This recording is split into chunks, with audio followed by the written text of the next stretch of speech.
I have an auntie, which is a cousin of my father, that becomes the best friend of my mother.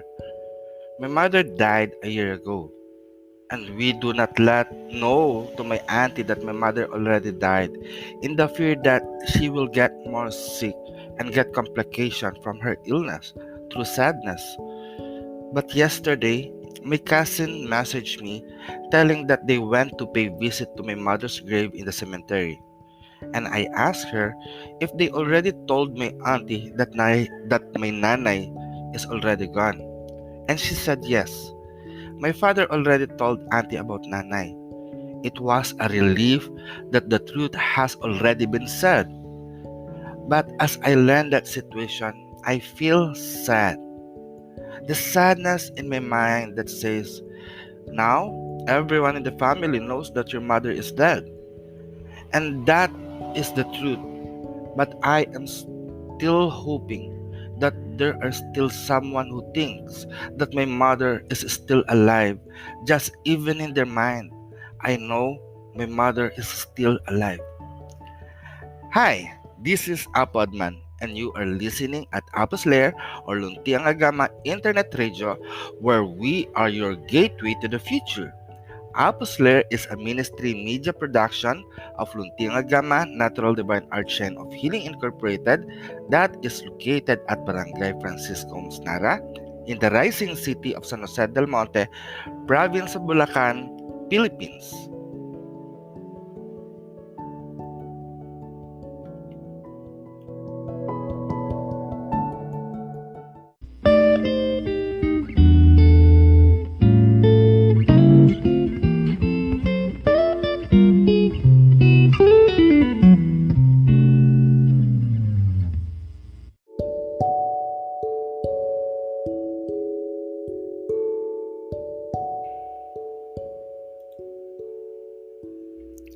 Last year was a life-changing situation. My mother's death have changed a lot into our life. Her passing made me realize that I am not a child anymore. As I grew up as a mama's boy, everyone is sad as Nanay have crossed the veil. But we still have one parent with me, and that is my father. At that time, I see the courage of my father. I can sense his loneliness in the passing of her wife, but he wears courage and bravery as he continued to stand as the father to the family and now also taking the responsibility of my nanay.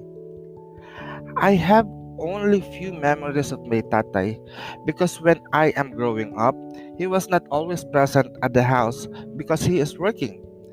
My tatay is a retired policeman that he spent most of his time serving our country. But when he retires and stays at home, I always see him tending to his chicken and plants where we get our fresh supply of food. Every time that my tatay is at home, I remember it was Nanay always who cooked the food, cleaned the house, and washed the laundries. But now Nanay is gone, and I am already living in a different house. I see that Tatay is the one doing all the house chores that Nanay is doing when she is still alive. I feel that it was strange. In my mind, my Tatay should not be doing that, and there should be someone doing that and not Tatay. Unfortunately, even if I want, I can't because, like I said, I am living in different house already. My tatay, who was once always absent in our home environment, is now giving light and direction to the house. He is fixing everything that is broken and patching up even the holes in our roof. My tatay is already old and it's already and he is already in his 70s, but he still has the strength to maintain our family strong. It seems that my tatay are paying all the days that he was not with us by doing everything to make our house a home where people can live in comfort and in peace. I am very grateful that I still have a father that I can call as my parent. I am grateful that I can still consider myself as a child, even I am already 42. I am grateful that I am not a burden that will add to my father's worry, but I can contribute to lessen the load of his duties. In the life story of my parents, I am learning that building a family starts from the decision of an individual to be together with another individual to start a new life, a life that grow and expand and have stability. I learned that in relationship of building a family, one must provide and the other must preserve. As one create, the other will maintain.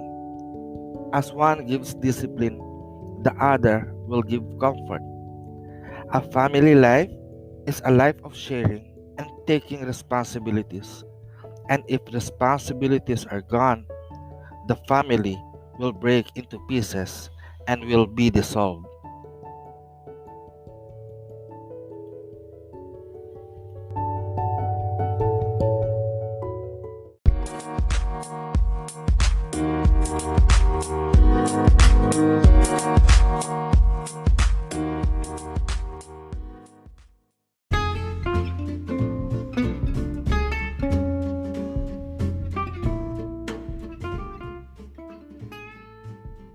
Thank you for listening to our today's podcast episode here at Apus Layer. Apus Layer is made possible through Anchor.fm, which is distributed and you can tune in at Apple's Podcast, Breaker, Google Podcast, Overcast, Pocket Cast, Radio Public, and Spotify. If you have questions, comments, suggestions, or prayer requests, do not hesitate to contact me by sending me an email at apoadman@luntiangagama.org or at luntiangagama@gmail.com. You can get to know me more by visiting our website at luntiangagama.org or visit our seminary website which is at hiletacademy.com. I also want to invite everyone to attend Lakay Alsant Magbaya upcoming workshop about Siad Tala Mystic Oracle that will happen on November 15, 2020 from 7 p.m. to 9 p.m. Philippine Standard Time via Google Meet. Information about the event can be seen at siadtala.godaddysites.com. And to those who are in need of spiritual advice and psychic counseling, you may participate to our ongoing event at Halloween Psychic Fair, which you can check at psychicservices.org. So with this, I want to thank every one of you for tuning in, and may you all blessed be peace. Mayari na pag-asatin